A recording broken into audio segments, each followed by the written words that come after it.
Hai, selamat datang di video sharing bersama dengan saya, Mika Anastasia, dengan NIM 20811334044. Pada kesempatan kali ini pula, saya akan sedikit menjelaskan tentang materi yang akan saya angkat. Nah, video kali ini juga untuk menunjang nilai mata kuliah dari teknik presentasi. Jadi, mohon disimak ya teman-teman. Oke, pada pembahasan kali ini saya akan mengangkat tentang trust issue. Trust issue itu apa sih dan kenapa banyak orang yang mengalami trust issue atau bahkan yang pernah mengalami trust issue? Karena saya pribadi, saya pernah mengalami trust issue. Jadi, trust issue adalah situasi ketika seseorang itu mengalami rasa sulit percaya kepada orang lain. Nah, hal ini disebabkan karena seseorang tersebut mungkin punya pengalaman yang buruk atau juga berkaitan dengan hubungan asmara, dan juga faktor yang lainnya adalah dia pernah merasa dihianati, disakiti, dikecewakan, bahkan juga diabaikan. Nah, biasanya orang yang penderita dari trust issue ini cenderung memiliki perasaan yang pesimistis terhadap lingkungannya, dan juga dia beranggapan bahwa orang-orang di sekitar itu dinilai sangat negatif kayak gitu, atau punya hal-hal yang buruk, padahal realitinya tidak gitu. Tidak semua orang akan melakukan hal-hal yang buruk terhadap diri seorang trust issue tersebut. Orang yang memiliki trust issue ini juga memiliki rasa takut dan trauma yang berlebih, sehingga dia berspekulasi bahwa atau beranggapan negatif bahwa orang-orang di sekitarnya itu akan melukai dia, terus atau menyakiti dia, mengkhianati dia, dan sebagainya. Nah, sesuai yang sudah saya jelaskan sebelumnya bahwa orang yang mengalami trust issue itu seperti apa, selanjutnya saya akan menjelaskan tentang tanda-tanda dari orang-orang yang memiliki trust issues, atau juga bisa disebut sebagai ciri-ciri ya. Nah, yang pertama itu adalah yang memiliki trust issues ini susah percaya dan juga curiga kepada orang lain. Nah, susah percaya itu seperti apa sih? Susah percaya ini misalnya ada salah satu pasangan yang ingin mengecek HP pasangannya dengan membaca chat pasangannya bersama dengan temannya ataupun juga keluarganya. Sebenarnya hal itu nggak menjadi masalah. Yang menjadi poinnya adalah gimana pasangan tersebut itu mau memberikan HP tersebut gitu, jadi supaya tidak terjadi masalah yang besar gitu. Dan juga kalau misalnya orang yang curigaan tuh karena mungkin dia punya pengalaman yang pahit sebelumnya bersama dengan orang yang bersamai seperti itu. Nah, selanjutnya orang yang memiliki trust issue ini juga cenderung tidak memiliki hubungan yang mendalam dengan orang lain. Kenapa sih bisa dibilang seperti itu? Karena yang balik lagi tadi seperti yang saya bilang bahwa dia tidak memiliki rasa percaya kepada orang lain. Dia ada dekat dengan orang tapi tidak terlalu punya keterikatan yang mendalam seperti itu. Nah, selanjutnya orang yang memiliki trust issue ini juga selalu merasa kesepian dan juga hampa. Kenapa bisa dibilang seperti itu? Karena dia memilih untuk menutup dirinya dari lingkungan. Bisa dikatakan sebagai orang introvert gitu. Jadi dia tidak memperkenalkan atau memperkenankan orang lain untuk berada di kehidupannya. Ada, tapi dia tidak mau, kembali lagi tidak mau terikat. Karena dia merasa bahwa lingkungan sekitar itu tidak berarti. Nah, dengan itu juga orang yang memiliki trust issue di bagian merasa kesepian dan hampa ini cenderung lebih mudah depresi.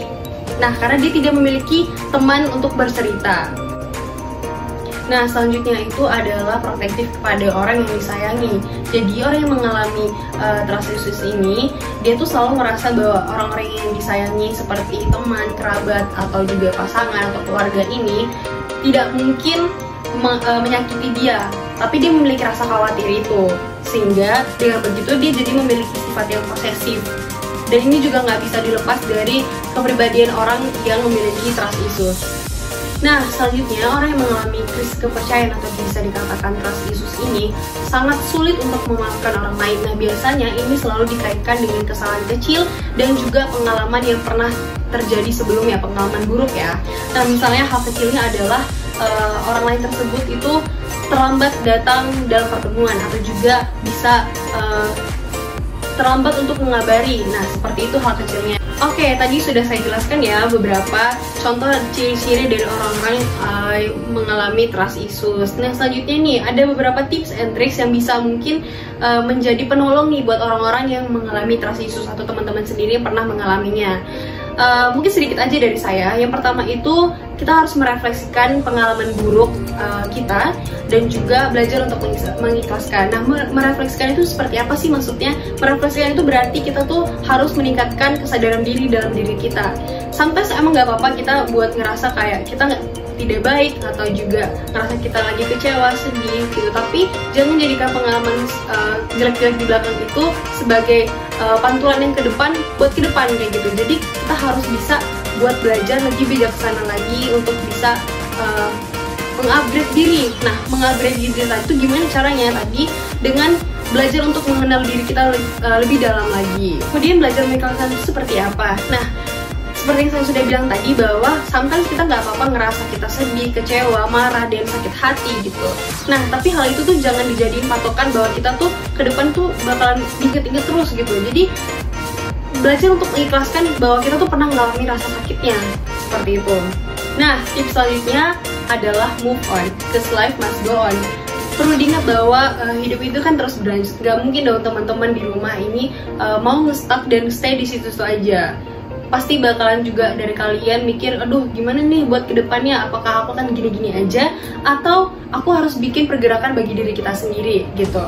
Jadi perlu digarisbawahi bahwa yang paling mengenal diri kita sendiri adalah diri kita. Jadi nggak bisa kita tuntut keadaan dan orang lain juga untuk bisa menghandle dan mengkontrol diri kita supaya kita tuh bisa bergerak maju gitu. Nah, dengan move on ini juga teman-teman tuh bisa mulai mengenali diri teman-teman lebih dalam lagi. Misalnya nih teman-teman juga bisa lakukan dengan mencari hobi yang baru atau juga dengan berkenalan dengan orang-orang baru. Terus juga bisa pergi liburan dengan orang-orang terkasih kayak gitu, atau juga nongkrong dengan teman-teman seru-seruan. Jadi supaya tidak mengingat rasa-rasa pahit atau sakit di masa lalu. Karena untuk sekarang coba fokuskan diri teman-teman semua nih buat ke masa yang akan datang. Jadi nggak boleh nge-stuck di masa lalu, karena masa lalu itu nggak bikin kita maju dan juga berkembang. Karena pada hakikatnya semua manusia itu pasti pernah merasa disakiti, dihianati, dikecewakan, bahkan juga merasa sedih. Jadi gini, apabila kita sudah memaafkan orang lain, berarti artinya kita juga bisa memaafkan diri kita sendiri dan kita juga bisa berdamai dengan diri kita sendiri. Seperti itu. Jadi teman-teman buat yang mengalami trust issue semoga bisa lekas pulih dan semangat buat mengupdate diri. Saya Mika Anastasia, pamit undur diri. Sampai jumpa.